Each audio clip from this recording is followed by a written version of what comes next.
Alright, welcome back to the channel for episode 16.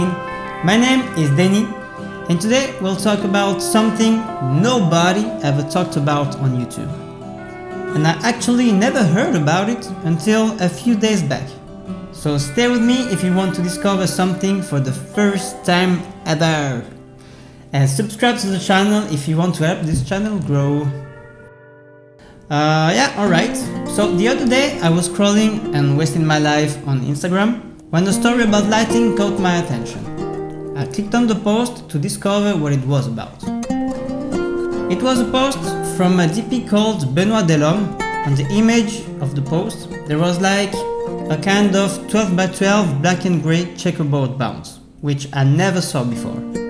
And the post was quoting John Hillcoat, a famous director, saying this: I remember having an epiphany when someone told me that Harry Savide is a DP that worked on some amazing movies like The Game, American Gangsters, and so on. I remember having an epiphany when someone told me that Harry Savide was using black bounce. I was shooting my first movie on digital with the Alexa at the time, and using black bounce became an obsession because I felt that the Alexa was too sensitive. I did ask my gaffer to find black umbrellas to light close-up at night.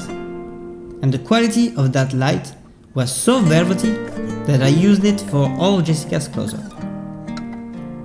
So here, John Hillcoat was talking about the Lawless movie. After reading this, I was immediately skeptical, as I never heard about a black bounce before. I only used black material to block light, not bounce it. How can black bounce light? So first thing, I went to see the comment. Black doesn't reflect. Black bounce. Why not use a tiny wattage light and bounce that into a normal bounce? Black bounce seemed to defeat the purpose of lighting. I understand your logical point, but on this case, it is not logical. Try it. You will see. I experimented with this method and the fall off of the light is so different. Nicola Pecorini taught me black bounce used by a DP he operated steady for. I tried it for night interiors and it's amazing. Black bounce light has less of the reflective shine that can show up to your subject due to the material used.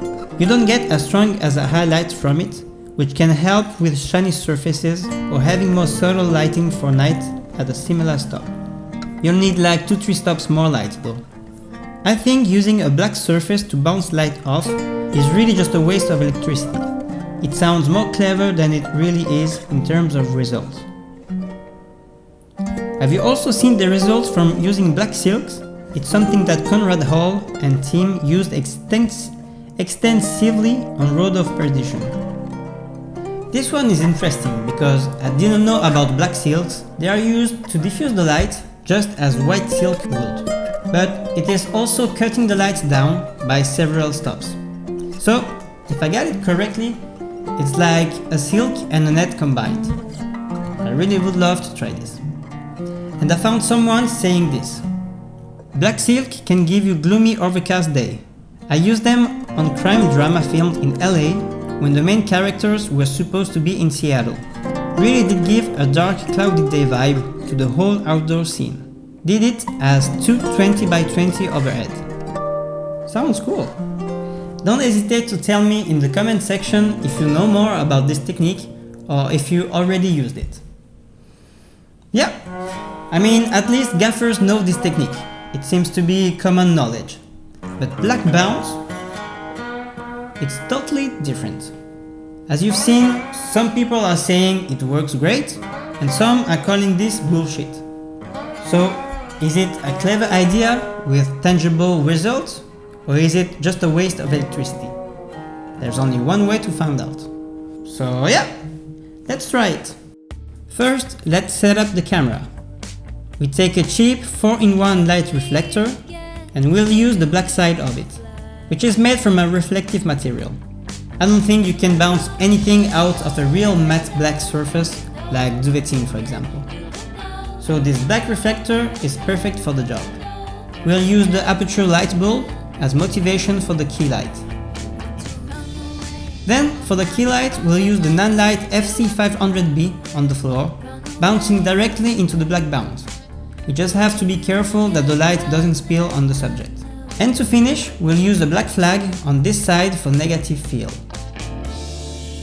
Pretty straightforward setup. Let's see if the black side is really bouncing light on my face. And ta-da! It's working! And it's working really well. Now with the practical on, yeah, it works guys. I'm using a 500 watts at 97% I believe, to be exposed at 2.8, but it works. Now let's try the same shot, but with a regular bounce. Now to have the same exposure as before, I set my key light at 4%. And as before, we add our practical just behind. Now we have the same exposure on both shots. I think we should compare the frames to see if there's any difference at all. At first glance, I would say there's no difference at all, except the electricity I had to use to light with the black bounce. But let's have a closer look. Alright, the white bounce, and this one is the black bounce. First thing I notice is the color shift.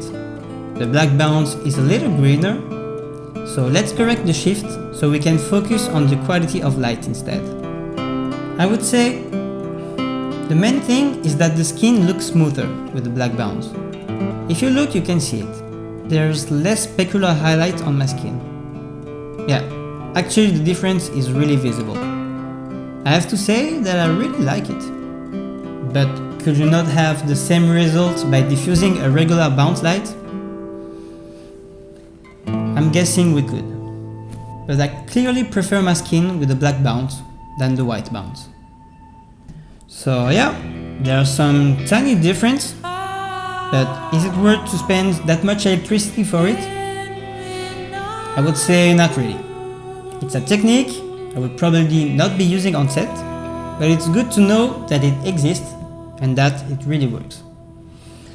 So yeah. I hope you like this experiment. Let me know what you think about it, or if you try it by yourself. And don't forget to subscribe to this channel and to like the video to help this channel grow. Thank you, and I'll see you in the next episode. Ciao!